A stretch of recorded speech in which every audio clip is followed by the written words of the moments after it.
Parents కామన్గా అడిగేటువంటి question ఏంటి అని అంటే, మా బేబీస్కి ఇయర్ బడ్ ఎప్పుడు వాడచ్చు, ఇయర్ వ్యాక్సిన్ క్లీన్ చేయడానికి అడుగుతారు. సో దీనికి స్ట్రైట్ ఆన్సర్ ఏంటంటే, లెస్ దెన్ 5 years పిల్లల్లో ear buds are not suggested. 5 years లోపల ఉన్న పిల్లలు ఎప్పుడైనా సరే కాటన్ క్లాత్ తీసుకొని మనం క్లీన్ చేయాల్సి ఉంటుంది. అప్ టు 2 years అయితే కంపల్సరీ మనం కాటన్ క్లాత్సే యూజ్ చేయాలి. Daily or alternate days clean చేస్తే సరిపోతుంది. 2 to 5 yearsకి వచ్చేసరికి ఒక్కొక్కసారి బేబీస్ కోఆపరేట్ చేసినప్పుడు అండర్ సూపర్విజన్ పేరెంట్స్ మాత్రం ఇయర్ బడ్ తీసుకొని కనిపించినంత దూరంతో వ్యాక్సిన్ క్లీన్ చేయొచ్చు.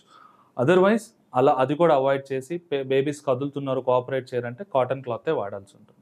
5 years తర్వాత parents 5 to 10 years parents can use ear bud to clean the ear wax. ఇండిపెండెంట్గా బేబీస్కి మనం ear buds only after 10 to 12 years వాళ్ళ టీనేజ్ వచ్చేంత వరకు కూడా ఇండిపెండెంట్గా వాళ్ళకి ఇయర్ బడ్స్ ఇవ్వకపోవడం మంచిది. ఎందుకంటే ఒక్కొక్కసారి they can damage the ear drum and hurt themselves. So that is the recommendation for earbuds in children.